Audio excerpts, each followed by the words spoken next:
Good evening. Hey, everybody. It's Friday, and we're back at the man cave once again.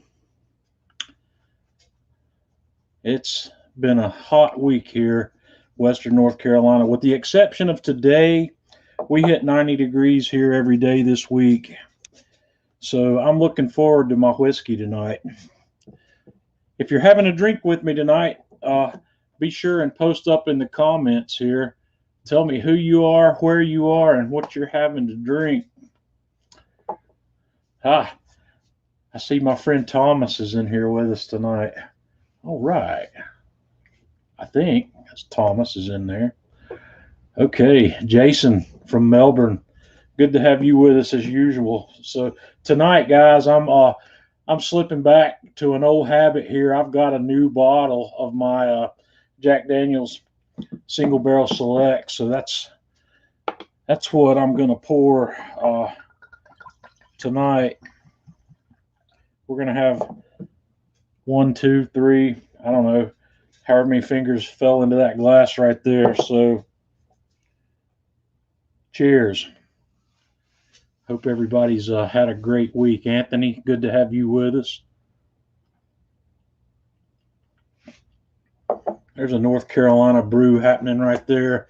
The People's Porter from Foothills. Somewhere around here.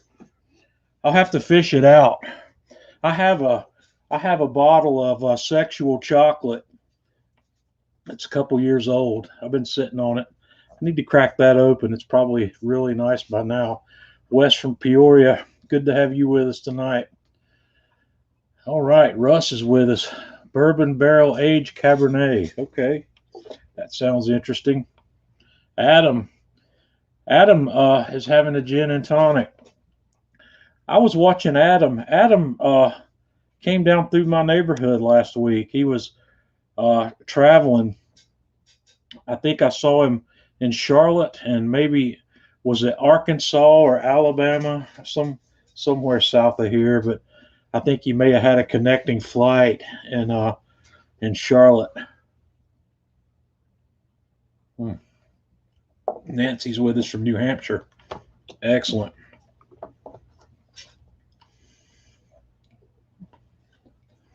Jeff's in here with some Eagle Rare. Matt's got the Bullet. Robert, if you're in St. Louis, I guess Anheuser-Busch is a good choice. or InBev. Do they still go by Anheuser? I guess they do. That's a big brewing outfit. My mom's having some water. Okay.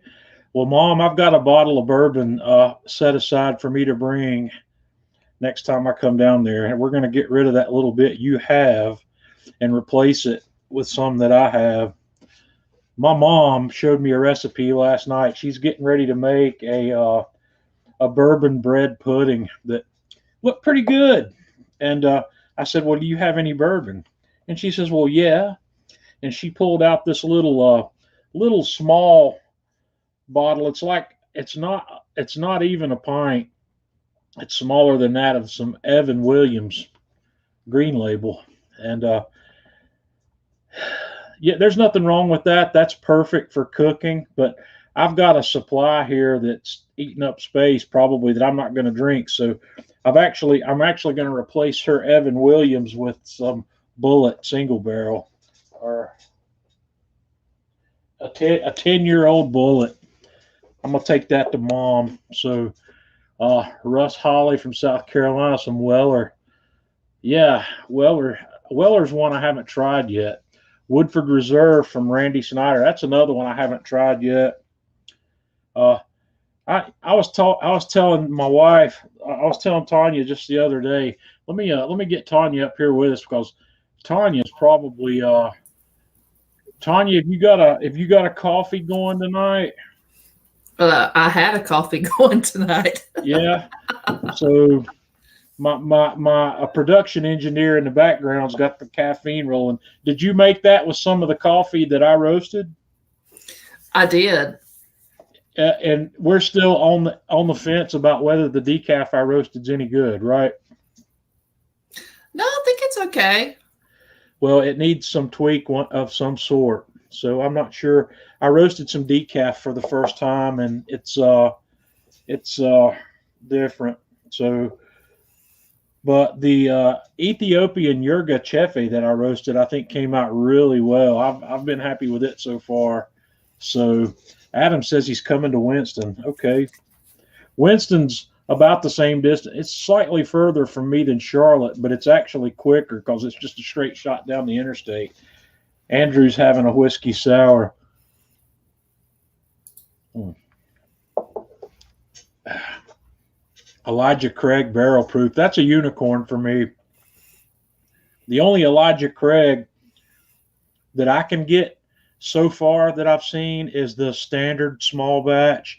And I think there's a rye that I can get, which I'm not that interested in. I would like to try some of the single barrel or the barrel proof or whatever some of their more unique offerings are, but I just haven't had the opportunity to buy any of that. But I do like Elijah Craig, and I've got a bottle of that back here. That's one of the ones I drink occasionally. So, but anyway, Tanya, we haven't had. Yeah, Thomas is going to work. Chamber of Defense. Thomas. Let me introduce you guys to Thomas. Thomas is my coworker. Thomas and I own the graveyard shift on the weekends in radiology or in X-ray at the hospital where we work. So Thomas is heading in tonight at 10:30. So he can't be drinking too much right now. But yeah, I'm gonna raise a glass for my buddy Thomas, and we'll definitely sing a song for you. He and I work a slightly different schedule, but Saturday night and Sunday night we do 12-hour shifts together, and yeah, we keep things going. So, Tanya, I'm gonna pull you back off here for a minute. I'm gonna start running some pictures and start talking about some of the things. Yeah. I made a double run of the coffee. Just full disclosure. That cup she's got there is bigger than it looks. That's one of the larger cups. That's what, a 13 ouncer, Tanya, something like that. Something like that. Did you make but it's decaf because Tanya won't drink caffeine this time of night. Neither will I. So we'll bring Tanya back up in just a bit. So I want to bring some pictures up, talk about a few of the things I did here at the Man Cave this week. I did somebody had posted somewhere about some smoked salts that they were doing, and they were doing it a way that I used to do it. And I have found what I think and what I consider to be an improved method of smoking salts. And here in this picture, this is Maldon sea salt. And it's, as you can see, it's got very large crystals. And smoked salts are finishing salts. They're not salts that you cook with. They're salts that you add to food after it's already been cooked, or vegetables, or you can put this on a salad. We'll talk about some of the things you can do with smoked salts here in a minute, but this is a huge salt flake. And what I did was I took just a little bit of this and put it in one of my stainless steel mixing bowls, and I drizzle in just a little bit of peanut oil. You could use canola. Canola oil would actually probably be a better choice, but I didn't have any. And I had this peanut oil. So we just put just a little bit in there. I know you can't see it there, but there's a little blob of it that I poured in right there in the middle. And then I just take my whisk and stir that around until all of that salt gets just a little bit of oil on it. And it ends up with a consistency like a damp sand. It's not wet. It's just got a little bit of oil. And then I spread that out in the bottom of I have here is one of my USA Pan 13x9 baking pans. And I just spread it out as evenly as I can. And I use the Kamado Joe. I got my amazing, it's called the A-Mazen. It's A-MAZE-N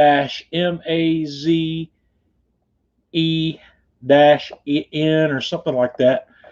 I'll help you find a link to this later. They sell these at Atlanta Grill Company, but this is a 12-inch pellet smoking tube, And I loaded that guy up with my mixture of pecan and cherry pellets. And I used my propane torch to light this guy and let it burn and let it start making some smoke. And then just drop it down into the bottom, down into the fire basket on the Kamado Joe Classic. And I just set a heat deflector in there, just like you see here, just to help kind of diffuse that smoke a little bit as it's coming up. And then we put the grill grates on. And then I set my salt pan right on the grill grates of the Kamado Joe and close the lid and let it smoke. And that pellet tube is, when all conditions are standard, that tube will give you 4 to 4.5 hours of smoke. And in my opinion, that's just right for salt. You can smoke it more if you want to, but you can kind of see in this picture here, the salt's yellowed. It's not turned dark, but you get the color change from the smoke. And the oil that we added to this gives that salt, or gives the smoke something to adhere to. You could do this without the oil, but it takes longer. You have to put a lot more smoke to it. This, with just that 4 hours of smoke, I've put them in a mason jar here, and it's really, when you open that jar, there's a really powerful aroma of smoke there that's, I don't want to say that it's overpowering, because when you use this, you just use a little bit of it. And the purpose of smoked salt is twofold. Let me, got to keep rolling there. It's a finishing salt, like I said. So it's adding a little bit of crunch to whatever you're putting it on. It's bringing the salt flavor. But what you get from a smoked salt is a little bit of smoke aroma. You're not really getting a smoke flavor from this salt, but your brain is fooling you into thinking that you are, because you can smell the smoke from this when you put a little bit on it. It's a very light, very faint smokiness that you get when you sprinkle this on a salad or your grilled vegetables, or even a steak, if you salt the steak after the cook.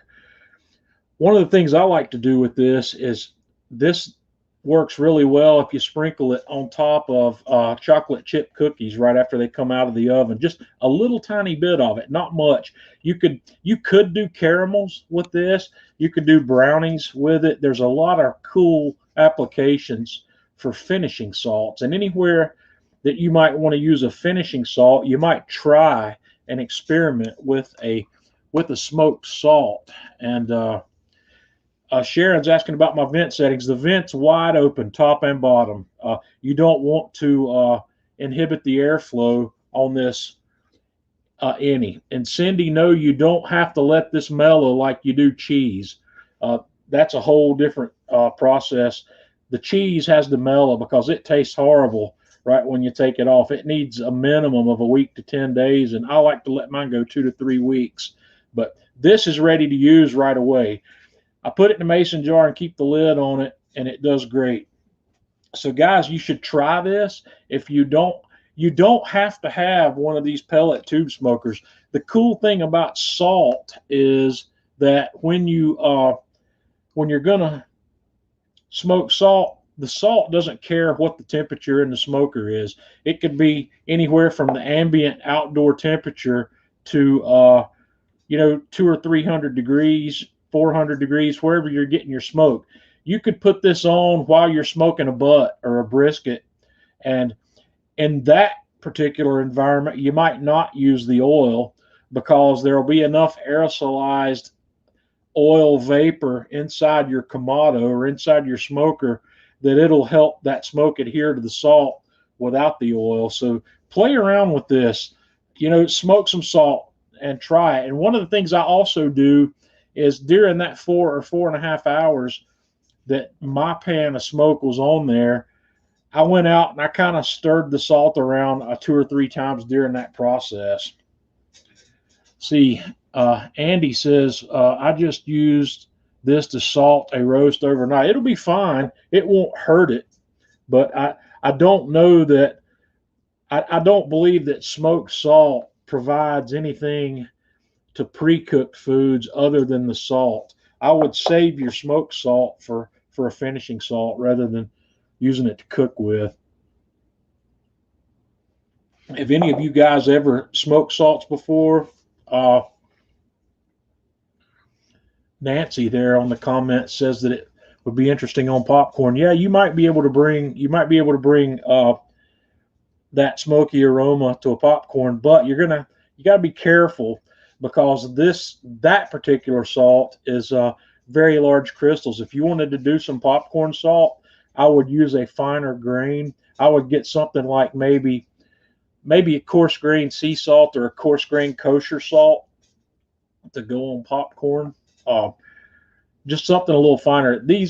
This Malden sea salt, what I should have done was put it down beside some of the kosher salt that I normally cook with, so you could see how much larger those salt crystals are. They're huge, and it's called Malden sea salt, Maldon. And if you can't find it in your grocery store or in your specialty store, Amazon sells it, and it's not that expensive. It's like you get roughly a 7 or 8 ounce box of it for $8, uh, maybe $9. I don't remember what I paid for this last box I bought. Uh, so yeah, share it and try it, and just whatever works is gonna do it. So yeah, around the rim of that margarita glass. Yeah, that would probably work. But once again, on something like that, I would use a finer grain salt than what I just showed you.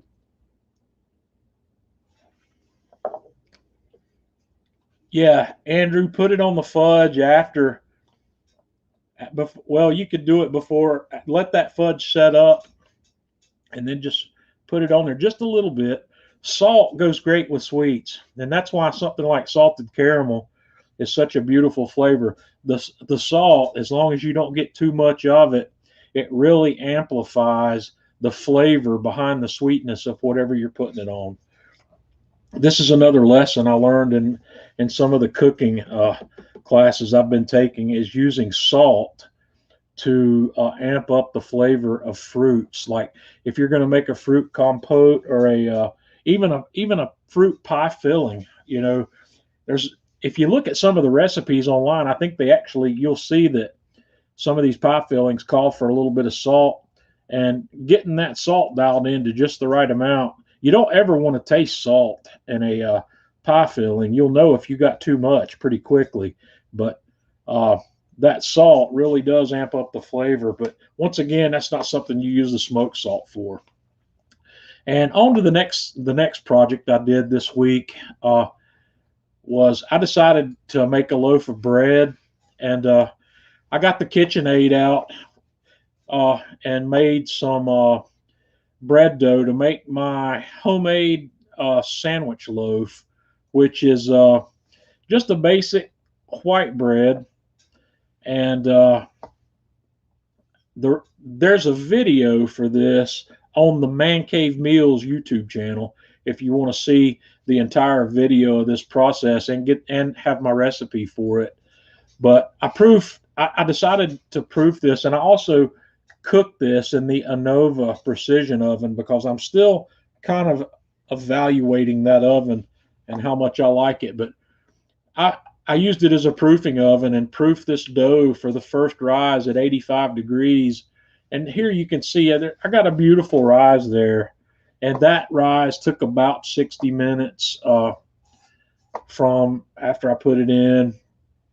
And then I take that dough and roll it out into a rectangle, and I set my bread loaf pan on my mat because I want a rectangle that's not quite as wide as my loaf pan. And then I take that rectangle and just roll it up and pinch the seam off.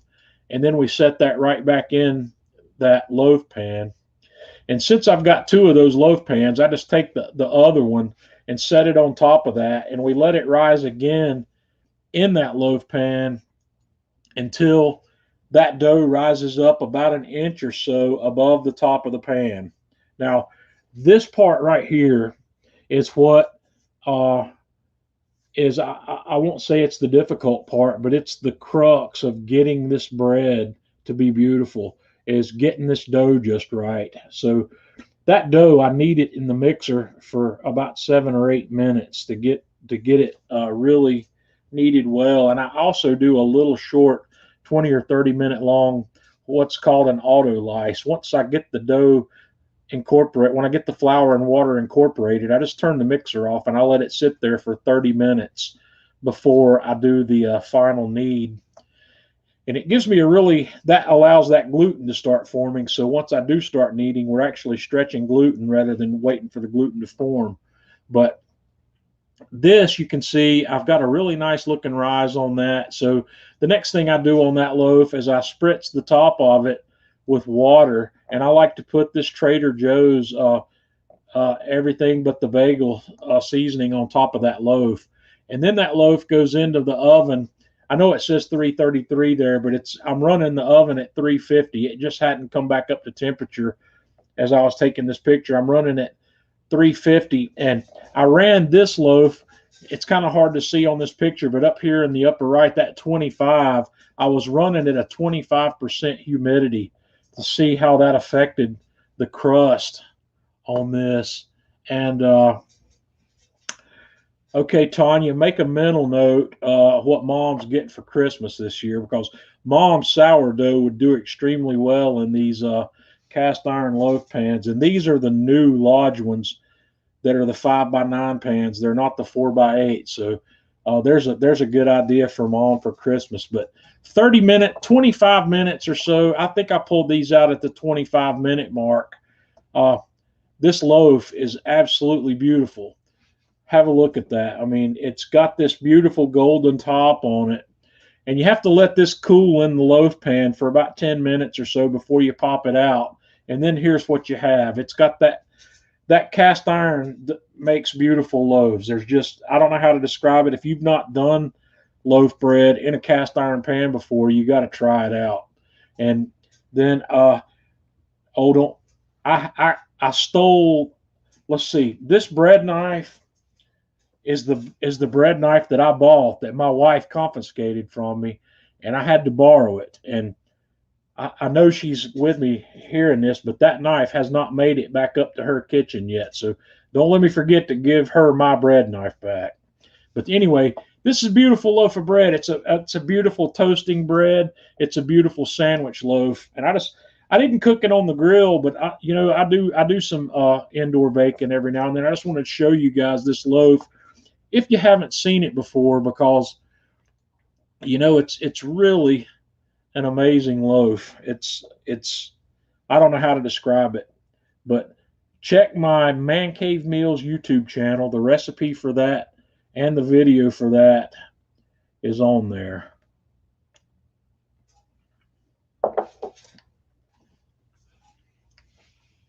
Mom doesn't want to wait till Christmas, Tanya.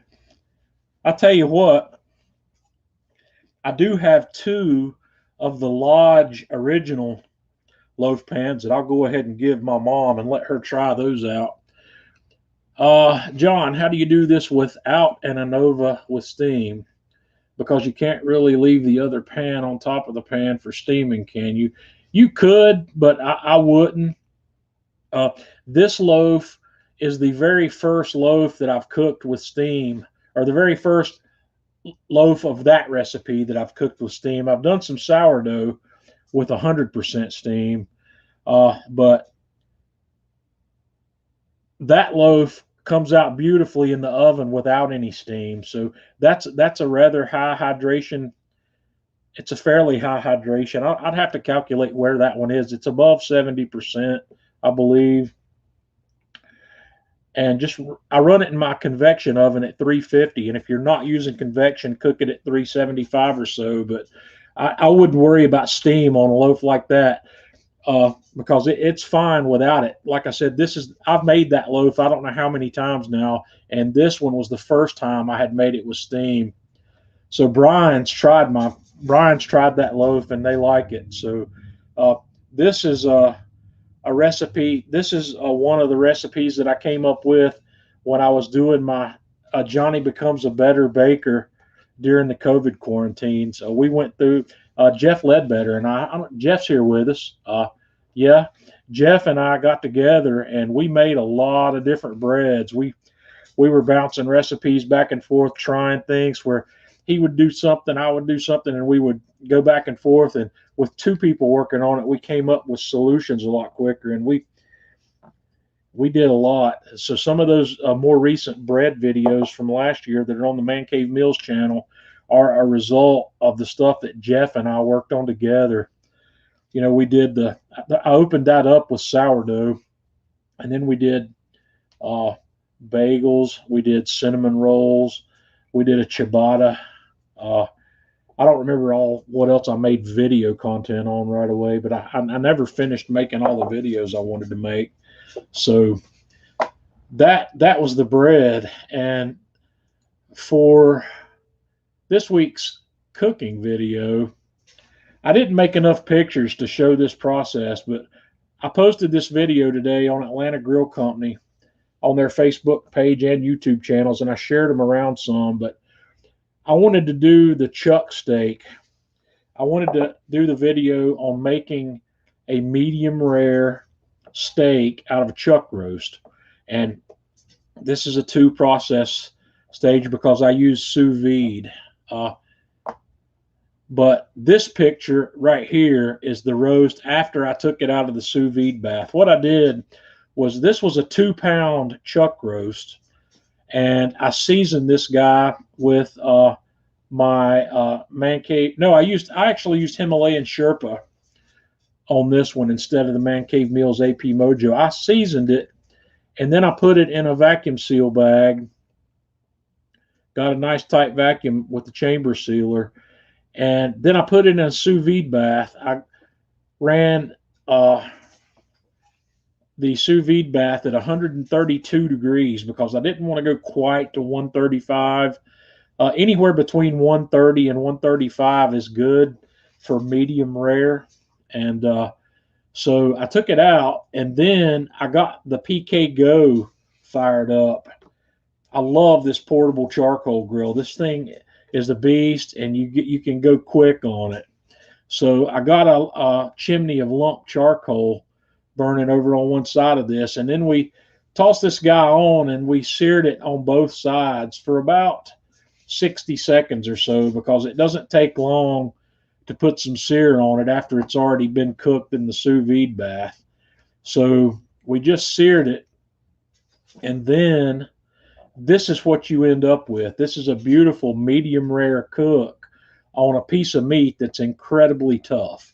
And one of the things that you can take away from this is that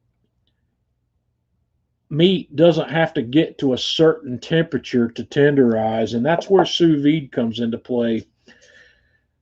Typically, with a chuck roast, it's like a brisket or a butt. You need to get the internal temperature up to that 200-degree mark and above before that will tenderize enough to where you can chew it. I guess unless you wanted to pound this out ahead of time, but you can do this with brisket. You can actually have a medium rare brisket by this exact same technique, and I've done that. I've done that's on the Kamado Joe channel somewhere. I did a 48-hour sous vide brisket flat, and came up with the similar results. But this chuck has the consistency of a nicely cooked medium rare ribeye steak. It's not, I think in the video I slipped and said prime rib somewhere along in there, but it's not quite as tender. It's not as tender as prime rib. It's not as tender as ribeye. It has the same mouthfeel and chew that a nicely cooked New York strip has. So I also, in the background of this picture, I made a batch of my Man Cave A57 sauce to go with this, and the recipe for that is in the video description. So if you want to have a look at that sauce, go to the video on the on the Atlanta Grill Company Facebook page or YouTube channel, and that recipe's there. That's a real simple and awesome 5-ingredient sauce that you make in a blender. So that's where I ended up with my cooking for the week. So hang on here just a second. Nancy, I went for 36 hours on that, and I don't know where the 36 hours. This is not my idea. I originally saw this done by Darren Wilson. I don't know if Darren's on with us tonight. Darren runs the Fire and Water Sous Vide Cooking Group and YouTube channel, and Darren had done this. And when I saw Darren do it, I said, yeah, that's something I want to give a try. And I've done this several times, and the results have been good every time. Yes, sir, Hank. The JVR VAC 100 is my go-to sealer here in the man cave now. I need to do another video with that, and I actually showed that in the video for this because I showed the vacuum seal happening. But I have an accessory that I bought to go with this VAC 100 that seals jars. It's a canister, and it'll seal up to a half a gallon size mason jar.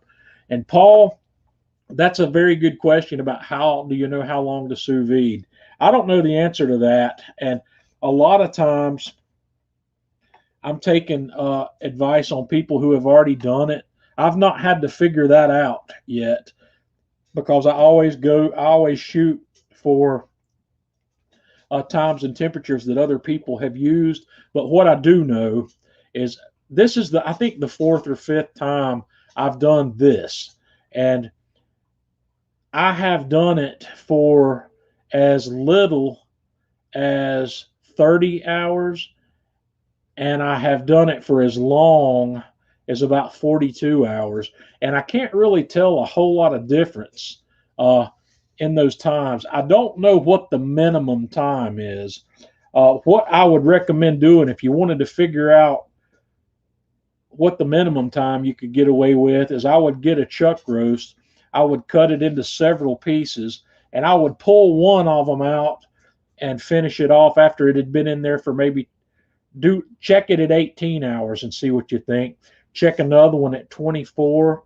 Check another one at 30. I don't know where it's going to end up at 18 hours. I think Darren Wilson and Darren could give you more information on where that's going to end up. It's probably going to be a little bit tougher, but the whole thing here is since we're not going to 200 degrees, it takes a lot longer to break down those connective tissues that are what makes this meat tough. So I hope that makes sense. I'm not a sous vide expert.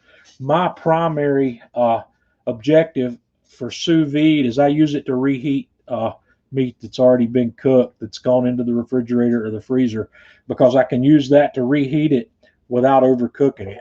I've got 2 pieces of that chuck roast in the freezer right now that I will eat again, and I will reheat them. I'll bring the sous vide bath up and I'll drop them in there for about an hour at 135 degrees, and after about an hour, even if it's frozen, it'll be reheated all the way through, and it won't be cooked any further than what you saw in the picture there.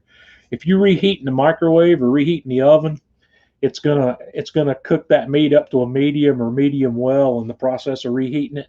The sous vide doesn't do that. And Paul here says chuck is so flavorful it sounds like something cool to try. It is, Paul, and this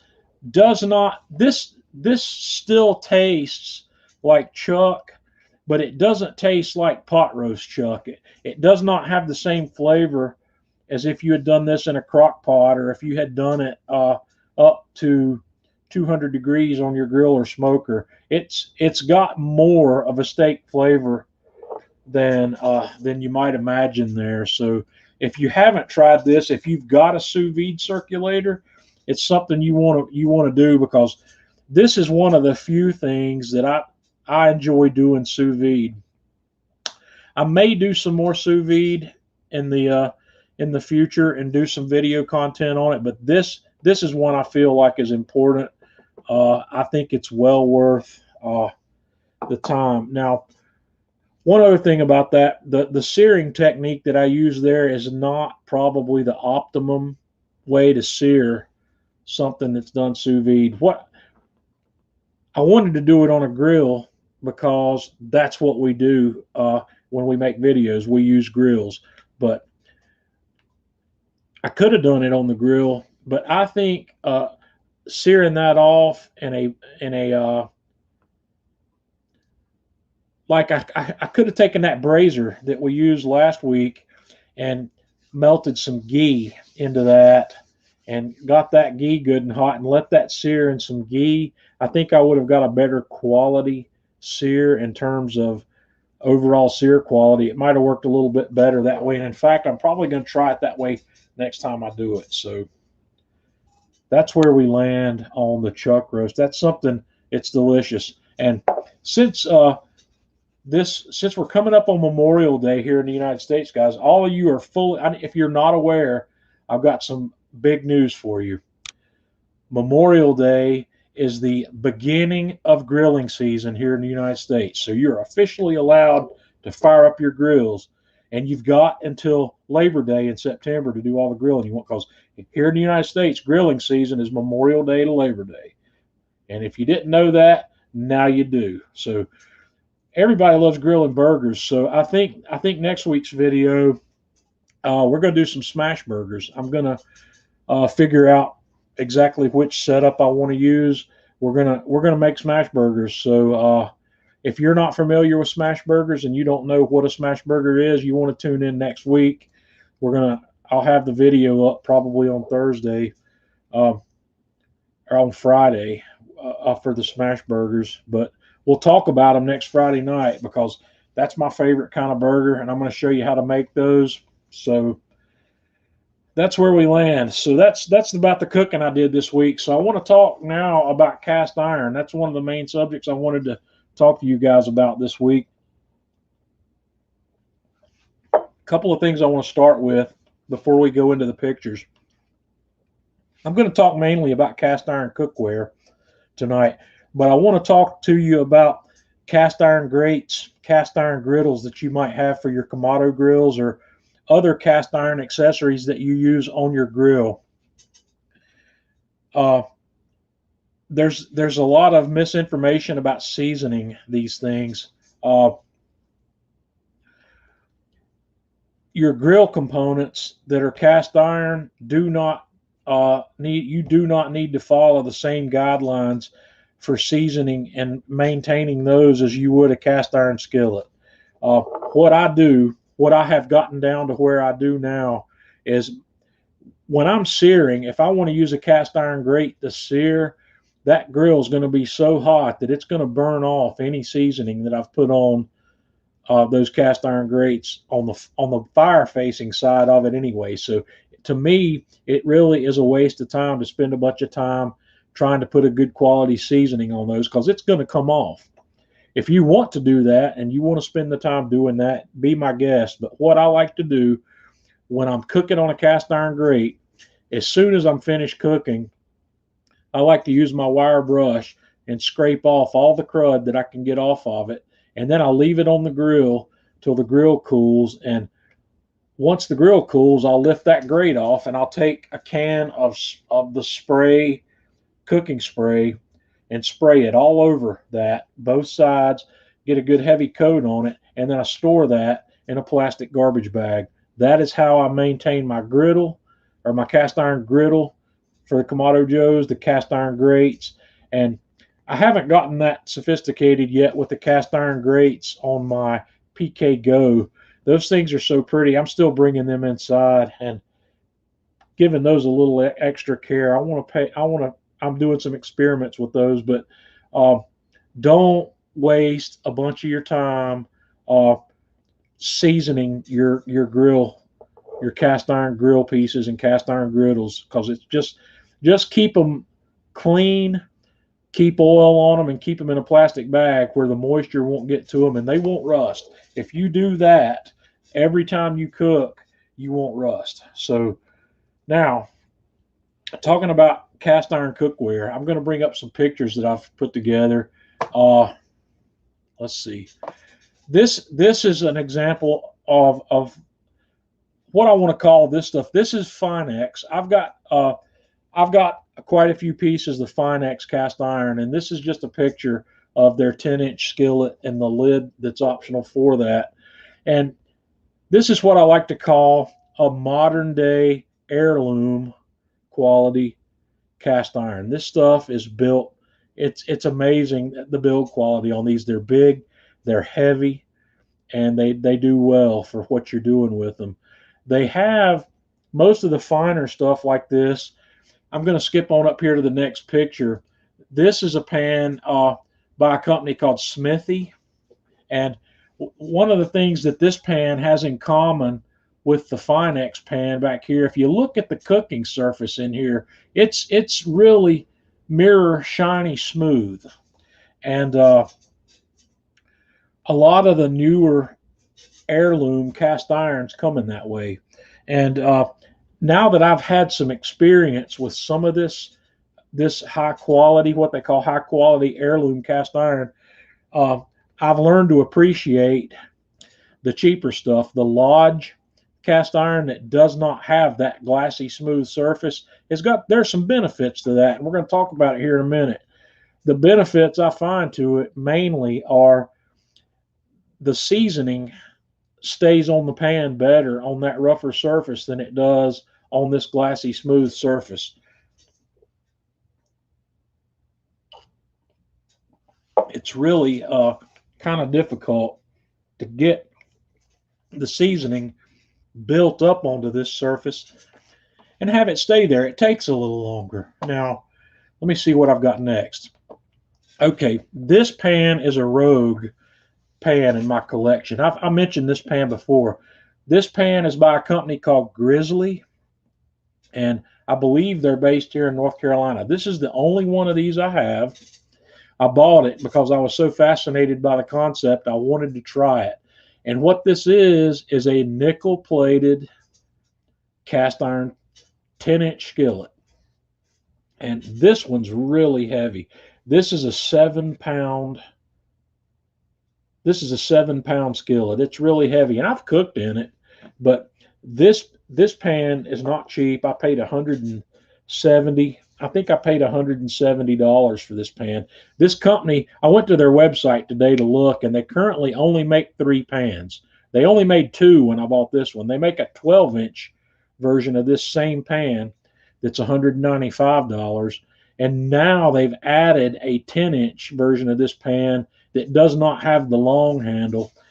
I think they call it a casserole. It's got this short handle on both sides, which that pan may find its way into my arsenal at some point because I like cooking in pans like that on my grills. But this pan, if you want cast iron and don't want to worry about the maintenance on cast iron, this is the pan you need, because you can put this pan in your dishwasher. It won't hurt it. That nickel plating is going to keep this pan from rusting. You're never going to have to do any out of the ordinary maintenance to cook on this pan, and this pan is going to give you all of the same heat retention and heat transfer properties that you get out of any typical cast iron. Did I make a picture of the bottom of that pan? Yeah, this is the bottom side of that pan and what it looks like, and it's a very, very well made pan. When I bought these, this company was having trouble keeping inventory, but when I looked today, they had stock on all 3 of these pans. So I can't remember the full name of the company, but if you do a Google search for Grizzly Cast Iron, you'll find this website and you'll find their product. And I don't know who's interested in something like that or not. I'm interested in it because I want to be able to talk to you about it. That's the main reason I bought this pan. Plus, I don't mind cooking in it. I've only done one video, I think, in this pan. I made a strawberry pie in this pan. Last week when we talked about desserts, the strawberry pie that I did was made in this pan. These are my Finex. These are 2 of my Finex skillets. I've got all 3 of them. This is the 12-inch and I think the 12-inch and the 8-inch.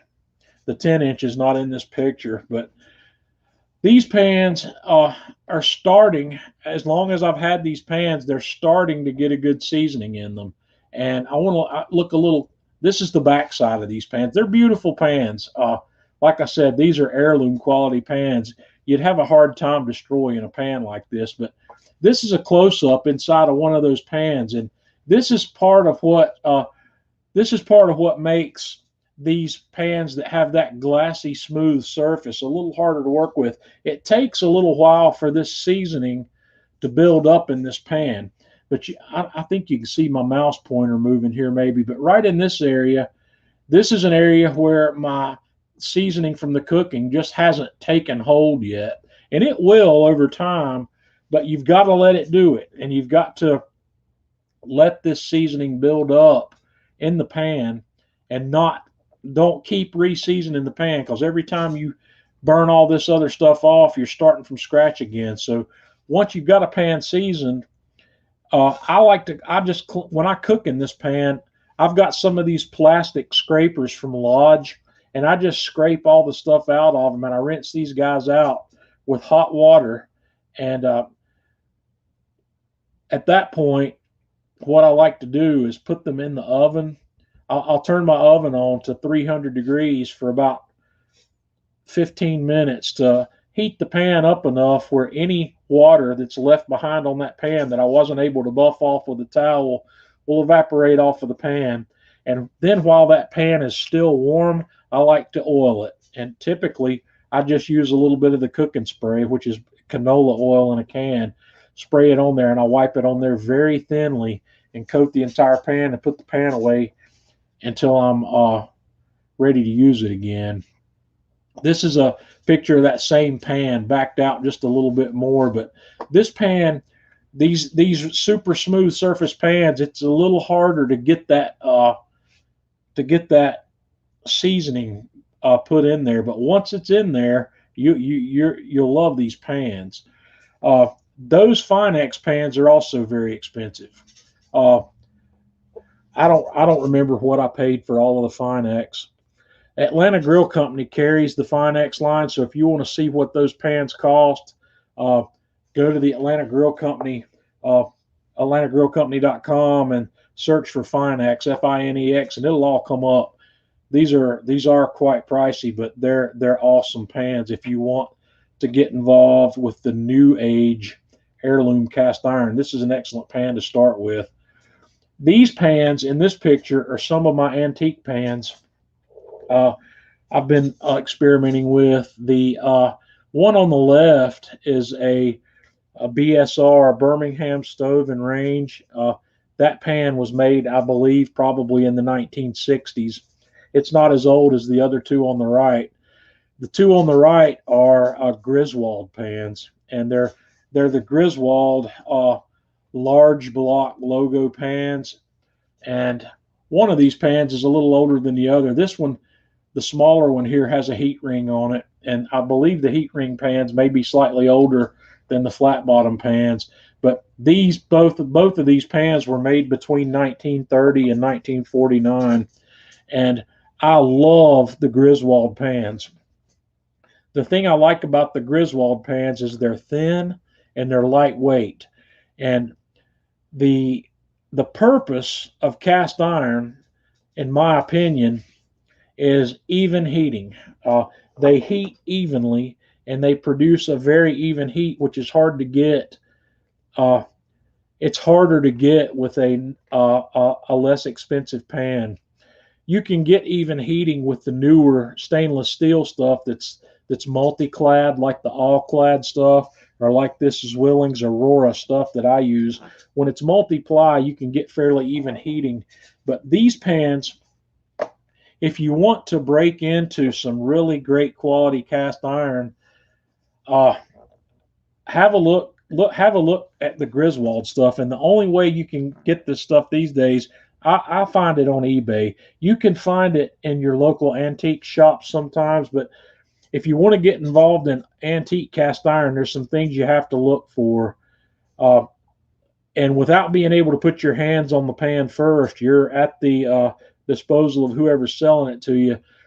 A lot of people, when they try to restore this old cast iron, one of the things they like to do is put it in a scalding hot oven and bake off all of the seasoning that's on it. And unfortunately, with these pans, that causes warpage in some of these pans. So you might end up with what's called a spinner. And this flat bottom pan, if it's warped, when you set it on something like a glass top stove, it won't sit flat. It'll wobble and it'll spin. That's why it'll be convex on the bottom. So that's something to look for when you're buying this. But there are quite a few people on eBay that are professional restorers of this stuff, and you'll pay the price for it. Like this number 5 skillet up here. Yeah, Beth says watch out for spinners. That's true, and it's hard to really know. But I spent some time a couple of years ago buying some of these on eBay because I gave my mom and my sister both a number 8 and a number 5 for Christmas. And I took some risks on those. I bought some that were less expensive that needed restoring in hopes that they would be flat enough and restorable enough to use, and they both were. My mom has a number 8 and a number 5, and so does my sister, and they're both in beautiful condition. And my number 8 and my number, actually, I haven't bought another number 8 yet. This is my number 5 and my number 3. And on this, here's just a picture. I show this because I like it. I think this is beautiful. This logo on the back of this pan, and that's another reason I like the Griswolds. But that number 5 pan I have is in perfect condition. It's not a spinner. It's very flat and it's very smooth inside. It's I don't cook with this one that often, but I do cook with it. But it's not got any damage. This one is in excellent shape. But that number 3 pan that I have, you can see down here, this is something you have to watch out for too. I bought this one at an estate auction, and I bought it. It was an online auction. In fact, I didn't get to see the pan before I bought it. All I saw was the picture, and the picture, I knew from the picture that needed restoring. And what I couldn't see, because this thing still had all of its original seasoning on it, is this pitting. And that's not something that's restorable. That's not something you can fix. But other than that pitting, this pan's in pretty good shape. You can see there's a little bit of rust in this pan. I never actually finished my full restore process on this pan because I don't know if I'm going to keep it. But that's something else you have to watch out for. So if you're going to buy antique cast iron, you got 2 options. No, Paul, you can use a cast iron on a glass stovetop. You just don't want to slide it around too much. There is always a potential, I guess, that you could crack or you could scratch the stovetop, but I've never had that problem. I've never had a problem. My stovetop here in the man cave is a glass stovetop, and I use cast iron on it all the time. Haven't had any problems. But anyway, back to this picture. You want to watch.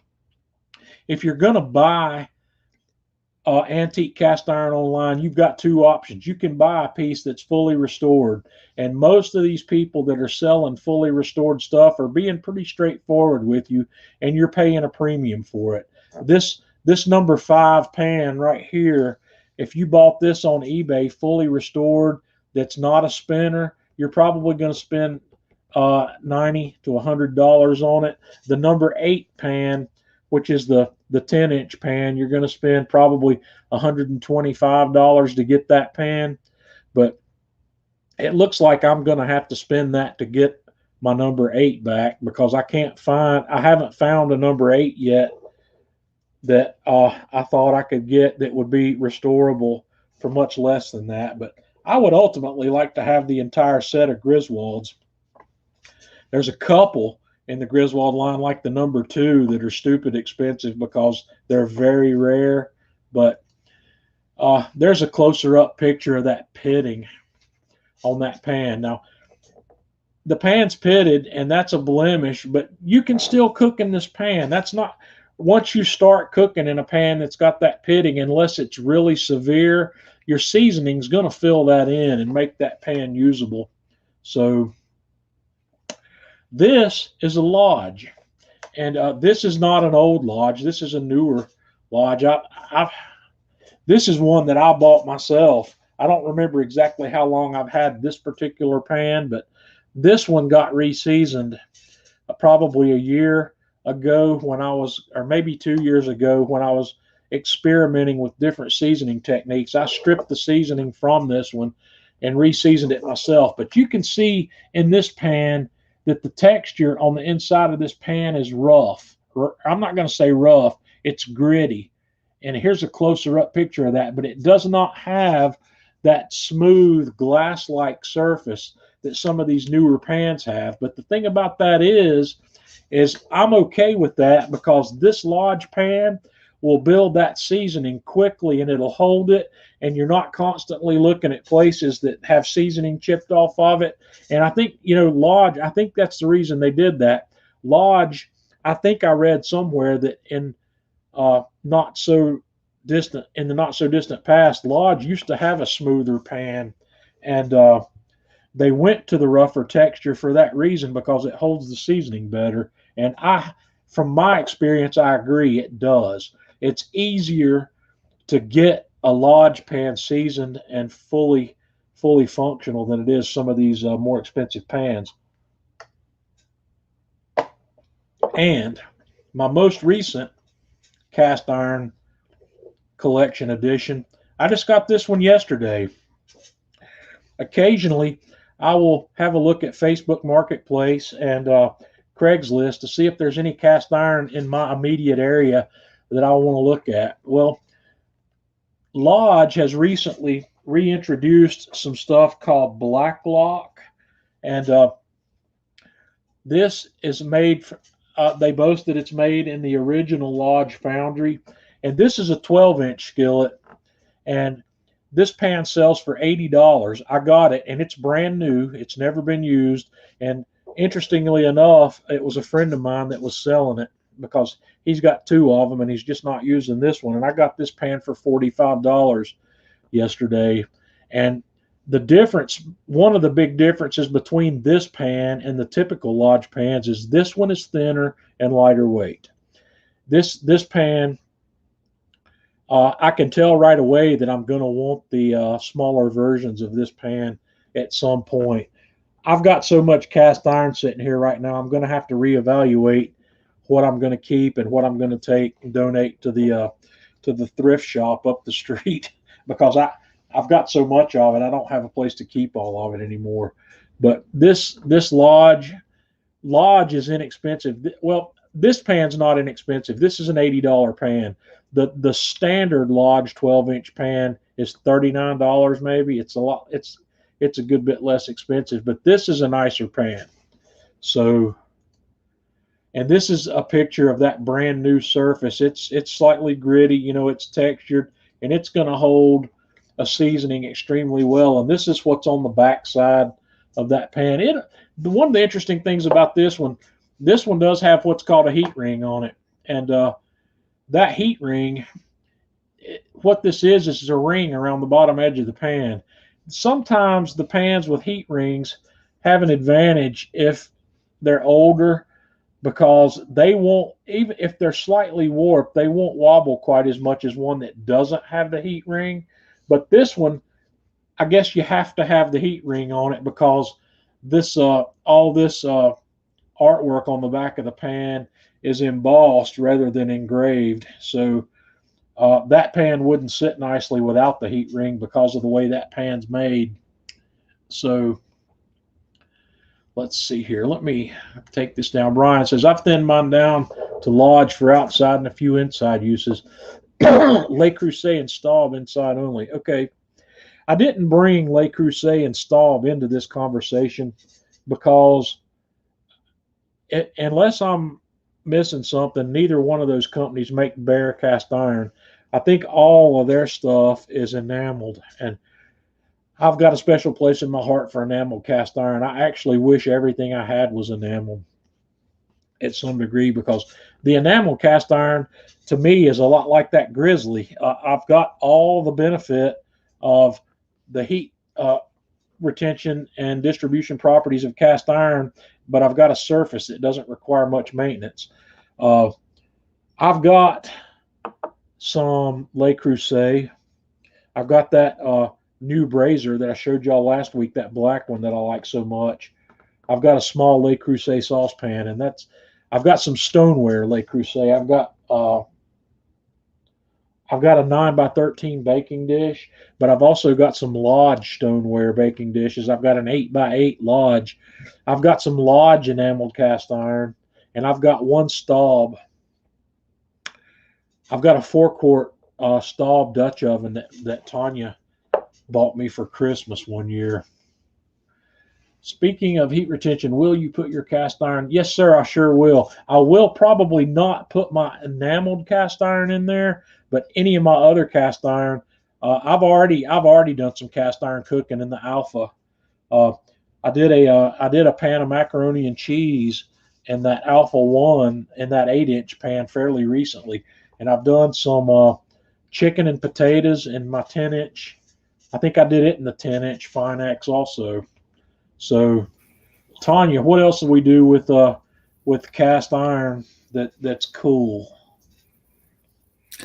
Did you do the Frito pie in that? Probably. Do you remember? Yeah, I think I did.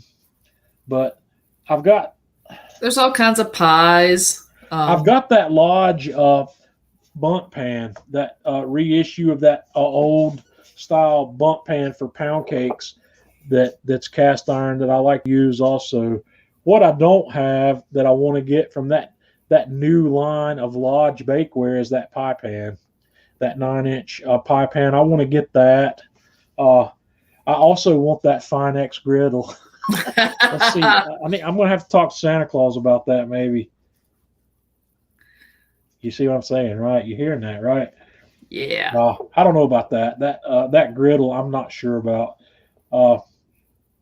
But yeah, I've got a lot of cast iron.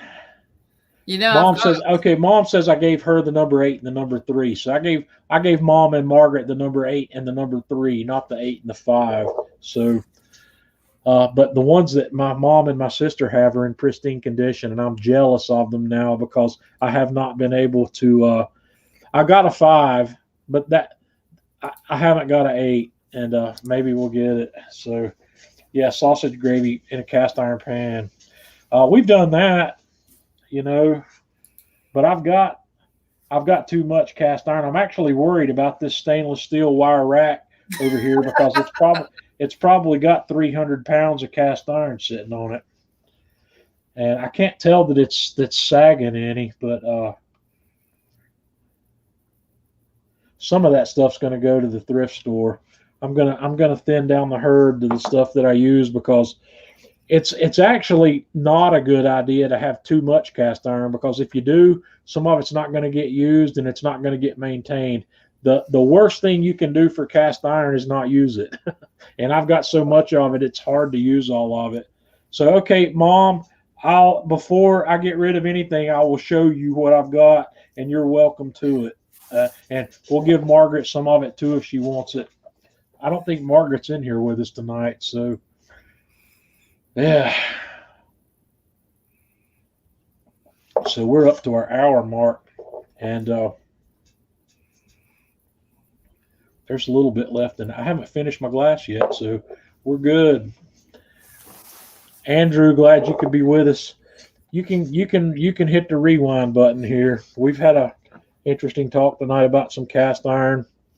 And guys, if you have any questions, I don't know if I probably haven't seen all of the questions, but I will go back through and answer everybody's questions that I haven't answered in the live stream. So if you've got a question that I haven't answered, post it in the comments here, and I'll make sure that we get to it.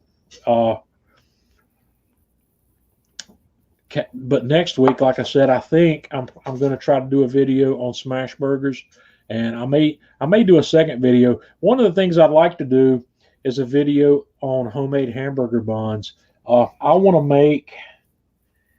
made hamburger buns, and I've got my own recipe for hamburger buns, but I've only done it once or twice, and I'd like to make some homemade hamburger buns for these smash burgers. So my bread technique, my dough game has improved dramatically since I made hamburger buns before. So I think maybe we'll make some sesame seed buns for these smash burgers next week. I know Tanya likes smash burgers, so I do. Maybe we'll do some bacon and cheddar smash burgers. How's that sound? That sounds pretty good to me. Yeah. That'd be tough, Anthony. That's you won't see much of a difference.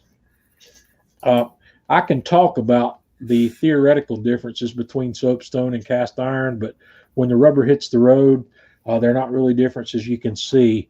The big difference that I can see between soapstone and cast iron, the soapstone is thicker, and the soapstone actually has better heat retention than the cast iron for some reason or another.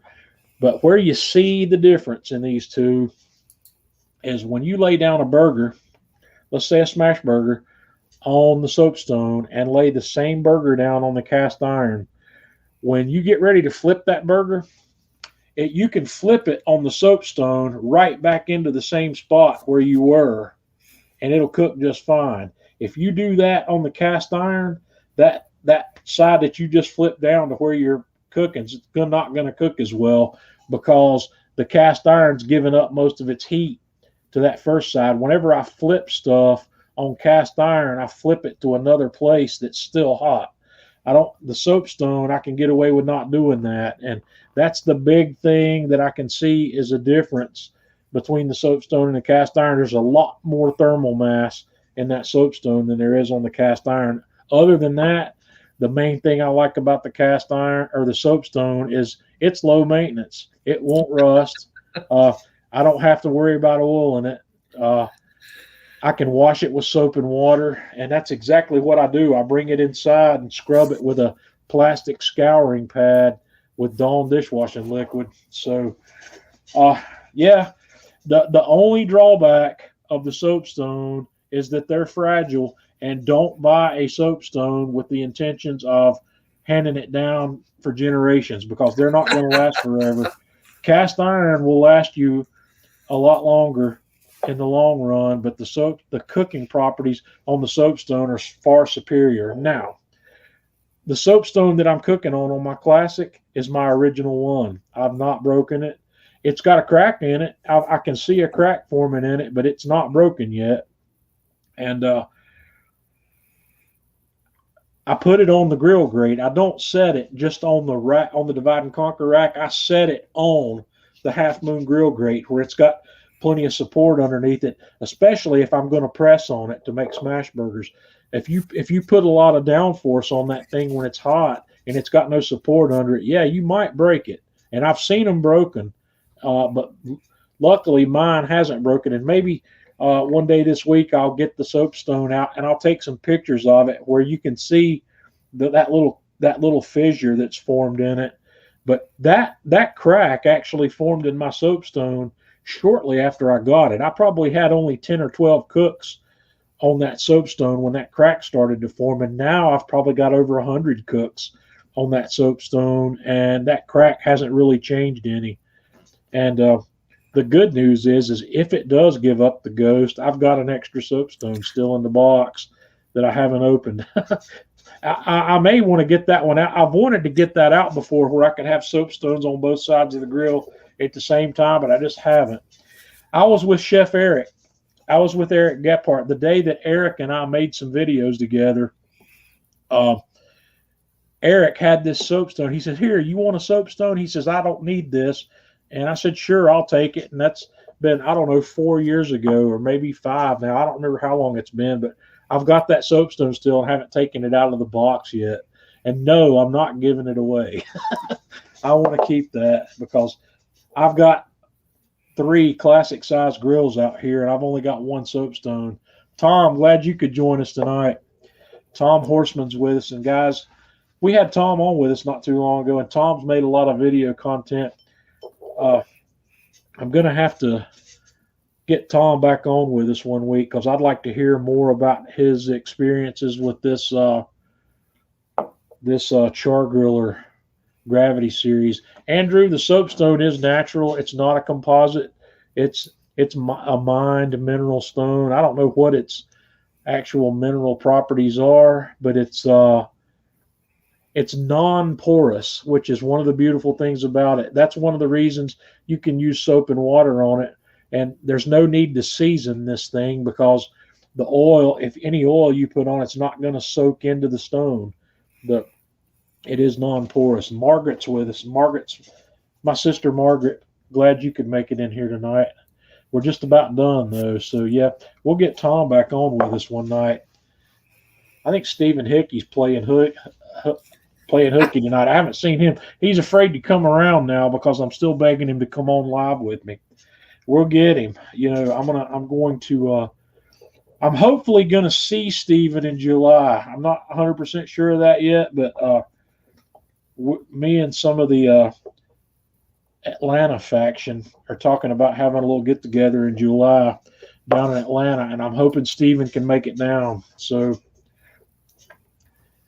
yes, sir, it would make a great cooking surface. I've seen a lot of people put two soapstones together. I just haven't done it yet, but it soapstone. One other, if I could call it a drawback about soapstone, is it takes the soapstone 2 to 3 times as long to thoroughly preheat as the cast iron does.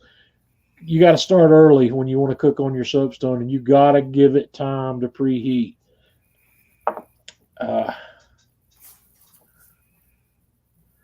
All righty. Margaret says she sees me here more than in person. I hadn't been by Margaret's lately. We'll have to swing by there. Mm-hmm. Well, she and my mom are getting together this weekend and cooking. So, of course, I'm working, so I'm not invited. Okay. Sharon says there's a soapstone quarry north of Lynchburg.